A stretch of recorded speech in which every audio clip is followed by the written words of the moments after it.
Bienvenidos a una nueva sesión del curso. En esta oportunidad conversaremos acerca de los buffers.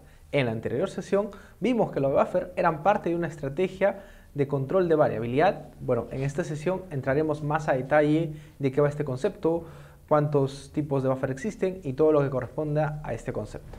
Iniciemos definiendo qué es un buffer. El concepto de buffer, traducido al español, significa que es un colchón o amortiguador. Para entenderlo mejor, les acompaño con una gráfica y pues la idea es la siguiente. El desempeño hace referencia a un proyecto de construcción y pues está en su normal desarrollo y de pronto viene una variabilidad. Dentro del medio se pone un buffer como una especie de colchón y pues amortigua el impacto hacia el proyecto de construcción, ya que si no habría un buffer, el impacto se vería mucho mayor. En ese sentido, podemos decir que un buffer es una alternativa para contrarrestar los efectos negativos de la variabilidad en la construcción, reducir el impacto, minimizarlo. No es la única alternativa, pero es una de las alternativas que muchas veces funciona considerablemente. Entonces, creo que con este ejemplo espero que haya quedado claro qué es el concepto. ¿Y qué tipos existen? Bueno, existen tres tipos de buffer. Existen los buffers de inventario, los buffers de capacidad y los buffers de tiempo. ¿A qué hace referencia los buffers de inventario?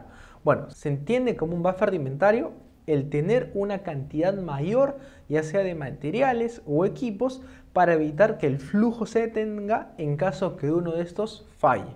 Vayamos a ver algunos ejemplos para que el concepto te quede bastante claro. Por ejemplo, imaginemos que estemos en un vaciado de losa y estemos en pleno vertido del concreto y pues sabemos que una de las actividades fundamentales es el vibrado, ¿correcto? Para garantizar la calidad del concreto. Muchas veces, generalmente en obra se dice pues que hay que tener dos vibradoras y pues las dos vibradoras estamos en uso y es parte del proceso de vaciado de la losa.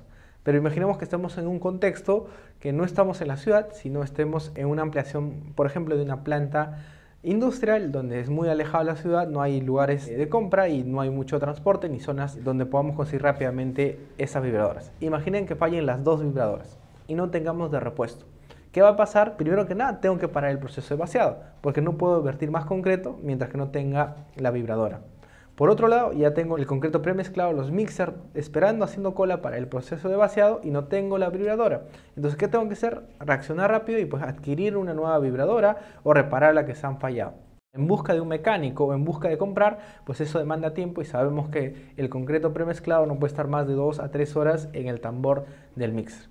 Entonces, eso, por ejemplo, si no tenemos previsto más de 2 vibradoras en obra, ¿qué es lo que va a pasar? Nos va a parar el flujo. ¿Y la idea cuál es de un buffer? Evitar que pare el flujo. Entonces el buffer de inventario, o cuál sería la estrategia, es que tengamos 2 vibradoras para uso, pero también tengamos 2 vibradoras de reserva en almacén.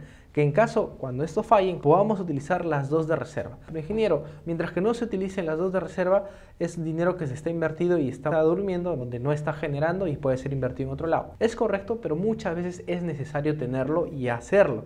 ¿Por qué? Porque cuando ocurren estos problemas, imagínense botar todo el concreto que tenía programado, dejar la losa en medio vaciado y perjudicamos la calidad del concreto y aparte no se cumplen los objetivos del día.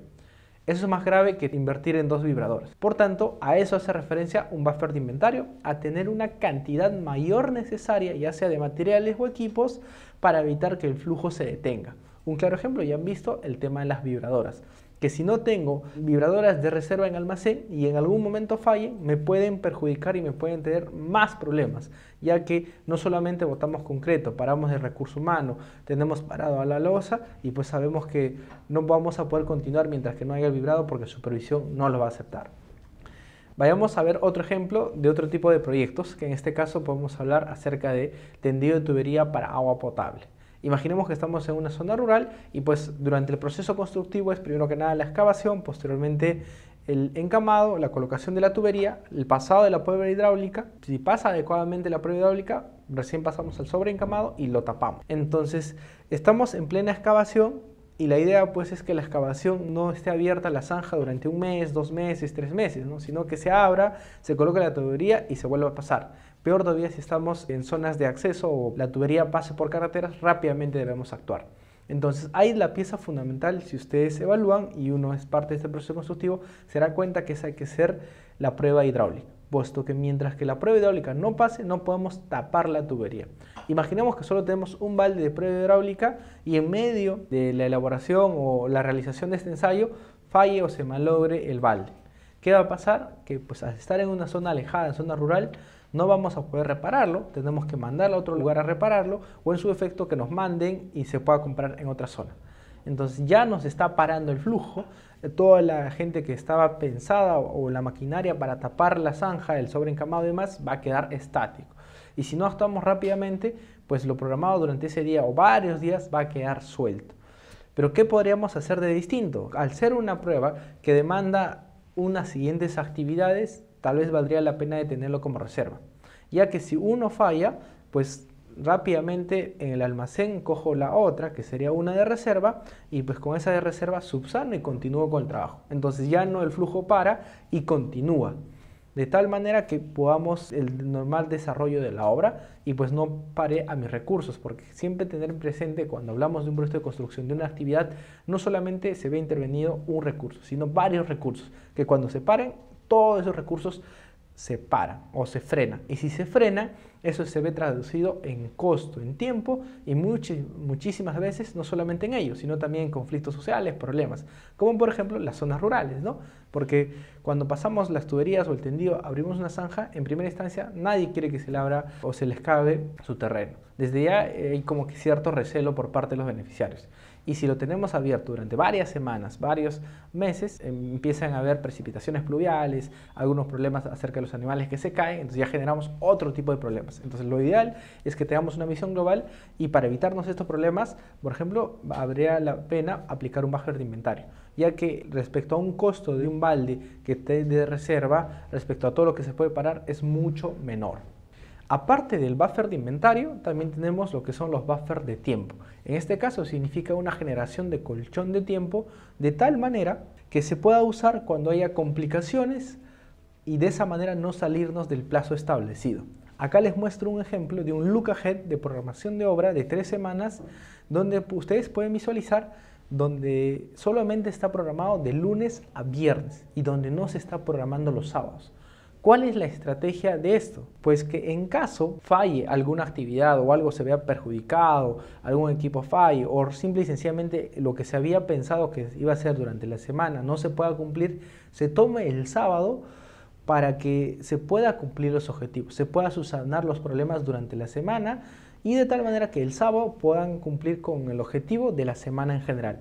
Si logramos cumplir con el objetivo de la semana en general, ¿qué va a pasar? Que la siguiente semana podremos continuar con lo planificado durante esa semana. Entonces ese día extra que no se planifica, pero es importante, nos da un respiro para que en caso que los problemas tengamos durante la semana, los subsanemos ahí.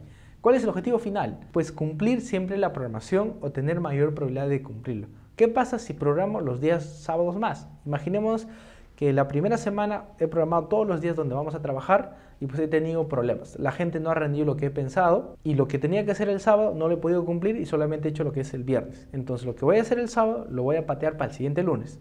Y para el siguiente lunes lo que tenía programado ya no se va a cumplir. Entonces, esa cosa se va a arrastrar. Pero si aplico este buffer, hay mayor probabilidad de que lo que he programado una semana pueda cumplirse de tal manera que las otras semanas no se vean afectadas. Y si no se vean afectadas, el objetivo final del proyecto se ha de cumplir. Entonces, de esa manera me garantiza o me da un colchón más de tiempo para subsanar ciertas actividades del proceso constructivo sin que altere mi programación general.